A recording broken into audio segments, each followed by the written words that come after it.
नमस्कार। मैं हूं डॉक्टर RM जोशी और आप देख रहे हैं पोषण शिक्षा। भारतीय दर्शन के अनुसार कलयुग में इंसान की जो आयु है वो करीब 100 वर्ष की मानी गई है और इस हिसाब से 50 वर्ष की जो आयु है वो एक ऐसा पड़ाव है जब हम अपनी ज़िंदगी की चरम सीमा में होते हैं। यानी कि इसे हम अपनी हेल्थ की पीक कह सकते हैं, पीक पर होते हैं और उसके बाद धीरे धीरे हमारा शरीर डिक्लाइन मोड या धीरे धीरे हमारा शरीर का स्वास्थ्य खराब होने लगता है। आज के ज़माने में अधिकतर लोगों को 50 साल की उम्र तक आते आते बीपी, डायबिटीज़, हार्ट अटैक जैसी बीमारियां हो जाती हैं। इन बीमारियों से आने वाला जीवन, खास तौर पे 70 साल के बाद का जीवन बहुत ही तकलीफ़देह हो सकता है। आपको बता दूं कि आज के ज़माने में 50 साल की उम्र के बाद का जीवन और ख़ास तौर पर ज़िंदगी के जो अंतिम 10-20 साल होते हैं वो किसी जंग से कम नहीं होते। अगर हमको इस जंग में जाना ही है तो कहते हैं कि जंग में जाने से पहले दुश्मन के बारे में ज़्यादा से ज़्यादा जानकारी जुटा लेनी चाहिए, हासिल कर लेनी चाहिए ताकि दुश्मन को हराने में आसानी हो सके। अगर 50+ की लाइफ यानी कि 50 साल के बाद की ज़िंदगी एक जंग है तो हमें इस जंग के दौरान होने वाली सारी समस्याएं, सारी हेल्थ प्रॉब्लम, उसके बारे में ज़्यादा से ज़्यादा जानकारी हासिल कर लेनी चाहिए। इस वीडियो में मैं आपको ऐसी 5 बीमारियों के बारे में बताऊंगा जो बढ़ती उम्र के साथ आपको बहुत ही कमज़ोर, अशक्त और आपके बुढ़ापे को बहुत ही चुनौतीपूर्ण बना सकती हैं। इन बीमारियों का असर उम्र बढ़ने के साथ साथ बढ़ता जाता है। सबसे पहले नंबर 1 पर है बीमारी जिसे हम कहते हैं सार्कोपीनिया। सार्कोपीनिया में हमारे शरीर की मांसपेशियां गलने लगती हैं, धीरे धीरे नष्ट होने लगती हैं, जिससे हाथ और पैर बहुत ही पतले और कमज़ोर हो जाते हैं। हाथ पैरों के कमज़ोर होने के कारण व्यक्ति अक्सर चलते हुए अपना संतुलन या बैलेंस खो बैठता है और गिर जाता है।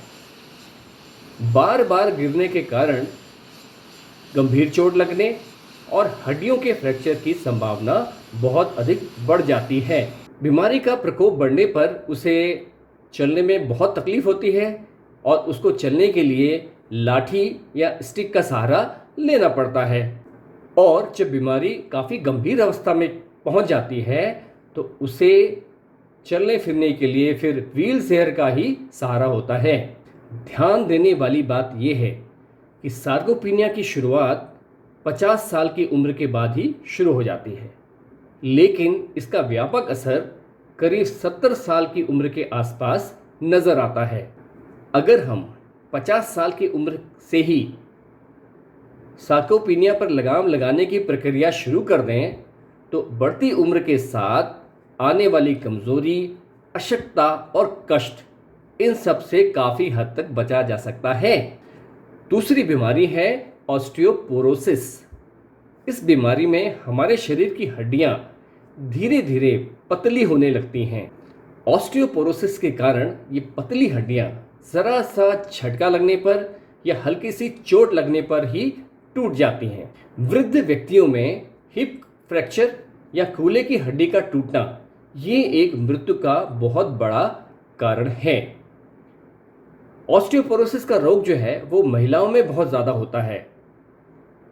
इस वक्त भारत में करीब करीब 6 करोड़ से ज़्यादा ऑस्टियोपोरोसिस के मरीज हैं, जिसमें करीब करीब 80% मरीज जो हैं वो महिलाएं हैं। ऑस्टियोपोरोसिस के बारे में अधिक जानकारी के लिए आप हमारे आगामी वीडियोस को अवश्य देखें। सार्कोपीनिया और ऑस्टियोपोरोसिस, इन दोनों के गठबंधन के कारण, इनके मिले जुले असर के कारण व्यक्ति बहुत ही अशक्त और कमज़ोर हो जाता है। उसे अपने रोजाना के कार्यों को करने में बहुत कठिनाई होती है और इन कार्यों के लिए उसे दूसरों का सहारा भी लेना पड़ सकता है। ये दोनों बीमारियां वृद्धावस्था को बहुत ही कष्टकारी और तकलीफदेह बना सकती हैं। तीसरी जो बीमारी है वो है ऑस्टियोआर्थराइटिस या गठिया।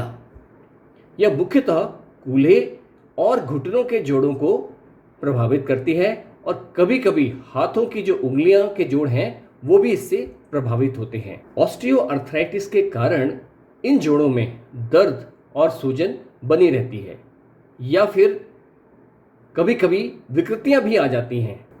जब बीमारी का प्रकोप बहुत अधिक बढ़ जाता है तो ये जो जोड़ हैं वो पूरी तरह से अकड़ जाते हैं या जाम हो जाते हैं, जिससे चलने फिरने में बहुत अधिक तकलीफ होती है। व्यक्ति चल फिर नहीं पाता या फिर कभी कभी उसे चलने फिरने के लिए व्हीलचेयर की ज़रूरत पड़ती है। चौथा रोग है डिमेंशिया या धीरे धीरे याददाश्त का कम होना। उम्र बढ़ने के साथ साथ ये अक्सर देखा जाता है कि याददाश्त धीरे धीरे कम होने लगती है। सबसे पहले जो है वो शॉर्ट टर्म मेमोरी यानी कि अल्पकालिक याददाश्त है जो है वो कम हो जाती है। व्यक्ति भूल जाता है कि उसने गाड़ी की चाबी कहाँ रखी थी, या फिर वो लाइट ऑफ करना भूल जाता है, या फिर कभी कभी वो दरवाजे को बंद करना ही भूल जाता है या उस पर ताला लगाना भूल जाता है। बाद में वो अपने मित्रों और परिवार जनों का नाम भी भूल जाता है। कभी कभी ऐसा होता है कि व्यक्ति चलते चलते अपने घर का रास्ता भूल जाता है। जब बीमारी अपनी चरम सीमा पे होती है तो वो अपना नाम, अपना परिचय या कहें कि वो अपने आप को ही भूल जाता है। उसे अब रोजाना के कार्यों के लिए पूरी तरह से अपने केयर टेकर या अपने परिवारजनों पे निर्भर होना पड़ता है।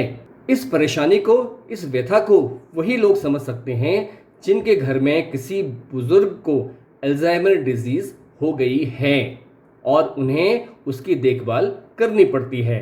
एक बात मैं आप सभी को याद दिला दूं कि डायबिटीज़ के पेशेंट्स में अल्जाइमर डिजीज का खतरा करीब करीब 60% तक बढ़ जाता है। पांचवा रोग है मानसिक स्वास्थ्य की समस्याएं।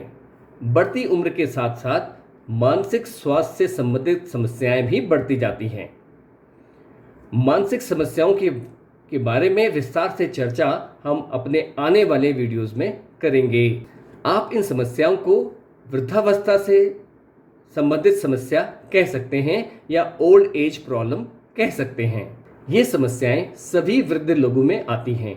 अब किसी में कम आई और किसी में ज़्यादा, किसी में पहले आ जाती हैं, किसी में बाद में आती हैं, लेकिन प्रत्येक वृद्ध में ये समस्याएं देर से बेर आएंगी ही। अब वृद्धावस्था को तकलीफदेह या कष्टकारी बनाने के लिए ये समस्याएं ही काफ़ी नहीं थी कि जीर्ण रोग आज के ज़माने में हमारी ज़िंदगी में आ चुके हैं। अब किसी भी व्यक्ति को अगर जीर्ण रोग है तो जीर्ण रोग से होने वाली समस्याएं इन बीमारियों के प्रकोप को लगभग दुगने से भी ज़्यादा कर देती हैं। अगर आपको अपनी वृद्धावस्था को स्वस्थ और सुखमय बनाना है तो इन बीमारियों पे काबू पाना होगा ताकि हम इनका असर कम कर सकें और एक सामान्य जीवन जी सकें। मेरा सुझाव है कि पोषण शिक्षा चैनल को सब्सक्राइब कर आप पोषण शिक्षा चैनल से जुड़े रहें। पोषण शिक्षा ही एकमात्र ऐसा चैनल है जो निष्पक्ष रूप से आपको वृद्धावस्था से होने वाली चुनौतियों का सामना करने की सटीक एवं प्रमाणिक जानकारी प्रदान करता है। आप हमारे प्रीमियम पोषण शिक्षा क्लब के सदस्य बनकर उन सभी लोगों से जुड़े रह सकते हैं जो जीवन के अंतिम समय तक जवान और ऊर्जावान बने रहना चाहते हैं, ताकि जीवन के अंतिम समय में भी वो किसी पर भी अपनी देखभाल के लिए निर्भर ना हो। जीवन के अंतिम समय तक वो अपने सारे कार्य खुद कर सकें और ख़ास तौर पर अपने परिवारजनों और अपने बच्चों पर अपनी देखभाल का कष्ट न डालें, अपनी देखभाल का बोझ न डालें। प्रीमियम पोषण शिक्षा क्लब का वार्षिक शुल्क 300 रुपये मात्र है, जो प्रतिदिन 1 रुपये के खर्च से भी कम है। इस 1 रुपये से भी कम खर्च पर आप वो जानकारी प्राप्त करेंगे जो आपको भविष्य में होने वाली परेशानियों से बचाएगी, जिसका खर्च लाखों में हो सकता है।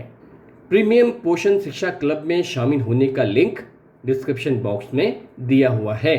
याद रहे, बुढ़ापे में कष्ट उठाना ये हमारी नियति नहीं है, बिल्कुल भी नहीं है। आप सभी स्वस्थ रहें, प्रसन्न रहें, इसी कामना के साथ नमस्कार, जय हिंद।